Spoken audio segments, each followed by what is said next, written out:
గురించి అపూర్వ యోగా సంగమానికి ఆంధ్రప్రదేశ్ సిద్ధమైపోయింది. 11వ ప్రపంచ యోగా దినోత్సవానికి అన్ని ఏర్పాట్లు పూర్తయ్యాయి. ఏపీలోని కూటమి ప్రభుత్వం రాష్ట్ర వ్యాప్తంగా అత్యంత ప్రతిష్టాత్మకంగా నిర్వహిస్తున్న ఈ యోగా సమ్మేళనంలో పాల్గొనడానికి కాసేపట్లో ప్రధాని నరేంద్ర మోదీ విశాఖపట్నానికి చేరుకోబోతున్నారు. ఉదయం 5:30 నుంచే ఆర్కే బీచ్ వేదికగా యోగా సంగమం మొదలు కాబోతోంది. రేపు ప్రధాని Modi, AP CM Chandrababu, deputy CM Pawan Kalyan, మంత్రులు, ప్రజాప్రతినిధులతో సహా 3 లక్షల మందికి పైగా యోగాసనాలు వేయబోతున్నారు. గిన్నీస్ బుక్లో రికార్డు నెలకొల్పడమే లక్ష్యంగా ఆంధ్రప్రదేశ్ ప్రభుత్వం అన్ని విధాల ఏర్పాట్లు చేసింది. ఇప్పటికే వేలాది మంది చిన్నారులతో యోగాసనాలు ప్రాక్టీస్ చేయించారు. ఏపీ వ్యాప్తంగా యోగా డేలో పాల్గొని యోగాసనాలు వేసిన వారిలో 50 లక్షల మందికి యోగా సర్టిఫికెట్లు కూడా అందజేయబోతోంది ప్రభుత్వం. ఇక రాష్ట్ర వ్యాప్తంగా 1,00,000కు పైగా ప్రాంతాల్లో 2 కోట్ల మంది ప్రజలు యోగా సంగమంలో పాల్గొబోతున్నారు.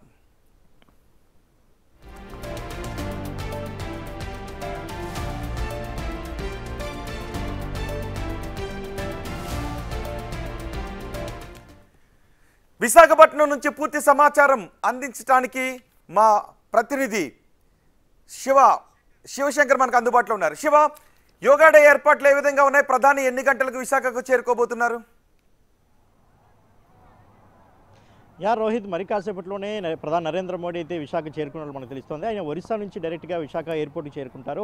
అక్కడ నుంచి ఐఎన్ఎస్ డయాకి వెళ్తారు. అయితే ఇప్పటికే సీఎం చంద్రబాబు కావచ్చు, డిప్యూటీ సీఎం పవన్ కళ్యాణ్ ఇప్పటికే విశాఖ చేరుకున్నారు. ప్రధాని వచ్చిన తర్వాత నేరుగా ఎయిర్పోర్ట్కి వెళ్ళి ప్రధాని అక్కడ స్వాగతం పలికి అక్కడ నుంచి ఐఎన్ఎస్ డయాకి ప్రధానితో పాటు వారిద్దరు కూడా వెళ్ళే అవకాశం చాలా స్పష్టంగా కనబడుతుంది. వారితో పాటు గవర్నర్ అబ్దుల్ నజీర్ కూడా మనకి ప్రధాని స్వాగతం పలికే అవకాశం కనిపిస్తుంది. వారితో పాటు కేంద్ర మంత్రులు, అదేవిధంగా బీజేపీలోని కొంతమంది ముఖ్య నేతలు కూడా ప్రధాని నరేంద్ర మోడీకి స్వాగతం పలికే అవకాశం కనిపిస్తుంది. అయితే ఈ రాత్రికి ఐఎన్ఎస్ డయాగాలో ప్రధాని నరేంద్ర మోడీ బస్ చేయనున్నట్లు కూడా మనకు తెలుస్తోంది.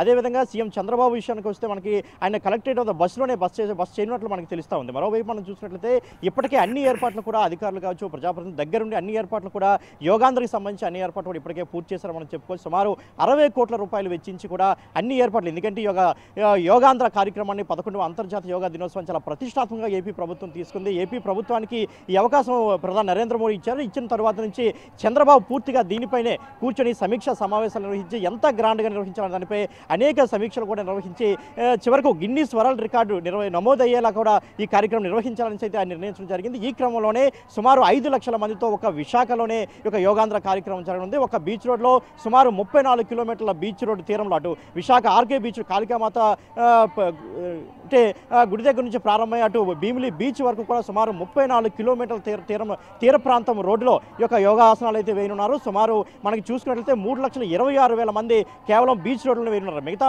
ప్రాంతాల్లో అటు విశాఖలో ఉంటే ఐటీ సెర్చ్ కావచ్చు, అదేవిధంగా ఇంజనీరింగ్ గ్రౌండ్స్ కావచ్చు, వీటిలో మొత్తం ప్రాంతాలన్నీ కలుపుకుంటే సుమారు 5 లక్షల మంది ఈ కార్యక్రమంలో పాల్గొన్నట్లు మనకు తెలుస్తుంది. ఇప్పటికీ వీరందరూ కూడా అఫీషియల్గా రిజిస్ట్రేషన్ చేసుకున్నారు. వీరితో పాటు సుమారు 25,000 మంది గిరిజన ఆశ్రమ పాఠశాల విద్యార్థులు కూడా ఆసనాలు వేయనున్నారు ఇంజనీరింగ్ గ్రౌండ్స్లో. ఇప్పటికే వారి పేరు మీద గిన్నీస్ రికార్డు కూడా నమోదవడం జరిగింది.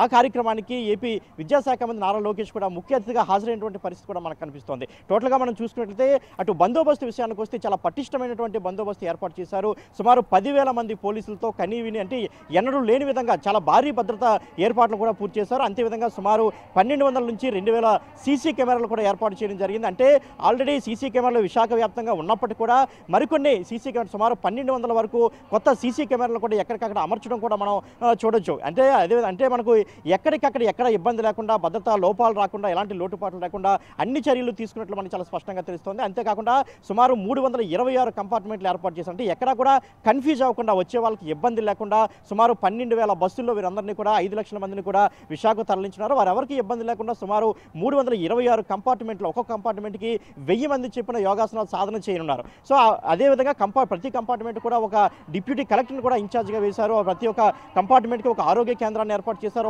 ఒక ఏఎన్ఎం, ఒక ఆశా వర్కరు వీరు కూడా అందుబాటులో ఉంటారు. అదేవిధంగా ప్రధాని నరేంద్ర మోడీ కావచ్చు, సీఎం చంద్రబాబు, పవన్ కళ్యాణ్ వీరందరూ కూడా యోగాసనాలు వేసే ప్రధాన వేదిక వద్ద కూడా సుమారు 10 పడకలు తాత్కాలిక ఆరోగ్య కేంద్రాన్ని కూడా ఏర్పాటు చేశారు. అదేవిధంగా బయో టాయిలెట్స్ కావచ్చు, వాటర్ ఫెసిలిటీస్ కావచ్చు, వచ్చే వాళ్ళకి యోగా మ్యాట్స్ కావచ్చు, అదేవిధంగా టీషర్ట్స్, అదేవిధంగా స్నాక్స్ కావచ్చు, అల్పాహారం, వాటర్ బాటిల్ ప్రతిదీ కూడా each and everything pin to pin ప్రతి ఒక్కదాన్ని కూడా సీఎం చంద్రబాబు దగ్గరుండి పర్యవేక్షించి అన్ని ఏర్పాట్లు కూడా ఇప్పటికే పూర్తి చేశారు. దీనిపై మొత్తం ఒక చంద్రబాబు అనే కాదు, డిప్యూటీ సీఎం పవన్ కళ్యాణ్ కావచ్చు, బీజేపీ నేతలు కావచ్చు, టీడీపీ అదేవిధంగా జనసేన నేత వీరితో పాటుగా మంత్రులందరూ కూడా ఇక్కడే తిష్ట వేసి సుమారు నెల రోజుల నుంచి కూడా ఈ కార్యక్రమాన్ని ఏర్పాట్లు కూడా పర్యవేక్షిస్తున్నటువంటి పరిస్థితి మనకు కనిపిస్తోంది. మరోవైపు మనం చూసినట్లయితే ఎక్కడికక్కడ విశాఖలో ట్రాఫిక్ ఆంక్షలు కూడా విధిస్తున్నారు. ఎందుకంటే రేపు ఉదయాన్నే బస్సులన్నీ కూడా చేరుకునే సమయానికి ఎక్కడా కూడా ట్రాఫిక్ ఇబ్బంది కలగకూడదు. ఎందుకంటే వచ్చేవారు ఎంత ఇంపార్టెంటో వాళ్ళని మళ్ళీ తిరిగి పంపించడానికి కూడా అంతే ఇంపార్టెంట్. ఎందుకంటే సుమారు 5 లక్షల మంది ప్రధాన ఎన్ని గంటలకు రాబోతున్నారు? ప్రధాన ఎన్ని గంటలకు రాబోతున్నారు? అవకాశం లేకుండా కూడా చూసే అవకాశం కనిపిస్తోంది. మరి కాసేపట్లో ప్రధాని వచ్చే అవకాశం కనిపిస్తోంది. సుమారు ప్రస్తుతం మనకి 7 గంటల 10 నిమిషాల సమయం కావస్తుంది. సుమారు 7 గంటల 20 నిమిషాలకి ప్రధాని ఎయిర్పోర్ట్కి చేరుకునే అవకాశం కనిపించినట్లు మనకి స్పష్టమైన సమాచారం అందుతుంది. అయితే యాక్చువల్ టైం అయితే 6:45కి ఆయన విశాఖ చేరుకోవాలి. అయితే కొన్ని కారణాల వల్ల ఆయనకి సుమారు ఒక హాఫ్ అన్ అవర్ పాటు లేట్ అయ్యే అవకాశం మనకి చాలా స్పష్టంగా కనిపిస్తోంది రోహిత్. రైట్, అక్కడికి వస్తున్న పార్టిసిపెంట్స్ ఇది గిన్నీస్ వరల్డ్ రికార్డులో నమోదు చేసుకోబోతున్నటువంటి ఈవెంట్లో పాల్గొంటున్నాము అనే ఆనందం ఖచ్చితంగా వాళ్ళు ఉంటుంది. వాళ్ళ రియాక్షన్స్ ఏంటి? ఖచ్చితంగా మనకి ఇటు చిన్నారులు కూడా ఎంతో ఆనందాన్ని వ్యక్తం చేస్తున్న పరిస్థితి. ఎందుకంటే ఇప్పటికే వీళ్ళు అరకులో నిర్వహించినటువంటి ఓ ఈవెంట్లో సుమారు 20,000 మందికి పైగా విద్యార్థులు యోగాసనాలు ఒకేసారి వేసి ఇప్పటికే గిన్నీస్ వరల్డ్ రికార్డు సృష్టించారు. అయితే ఈరోజు 25,000 మంది ఒకేసారి ఈ యొక్క యోగాసనాలు వేసి సరికొత్త రికార్డును కూడా సృష్టించారు. అందరూ కూడా చాలా ఆనందాన్ని వ్యక్తపరుస్తున్న పరిస్థితి అయితే ఉంది. రేపు అదేవిధంగా 5 లక్షల మంది పాల్గొనే కార్యక్రమంలో కూడా అటు ఉత్తరాంధ్ర ప్రాంతం నుంచి ఎక్కువ మంది యొక్క ఈవెంట్కి వస్తున్నారు. వారు కూడా ఎంతో ఆనందంతో అంటే ఉవ్విల్లూరుతున్నటువంటి పరిస్థితి. ఎప్పుడెప్పుడు విశాఖ చేరుకుంటామా, విశాఖ తీరంలో సాగర తీరంలో ఎప్పుడెప్పుడు యోగాసనాలు వేస్తాం. ఎందుకంటే ప్రధాని నరేంద్ర మోడీ కూడా హాజరవుతున్న పరిస్థితి నేపథ్యంలో ఎప్పుడెప్పుడు ప్రధాని నరేంద్ర మోడీతో సహా మేమంతా కూడా ఎప్పుడు యోగాసనాలు వేస్తాం. సాగర తీరంలో ఎంతో మంచి ఆహ్లాదకరమైన వాతావరణంలో విశాఖ అనగానే ఉత్తరాంధ్ర వాసులందరూ కూడా ఎంతో ఇష్టమైనటువంటి నగరం. సో వీళ్ళందరూ కూడా ఎప్పుడెప్పుడు అని ఎదురు చూసినటువంటి పరిస్థితి కూడా మనకు కనిపిస్తూ ఉంది.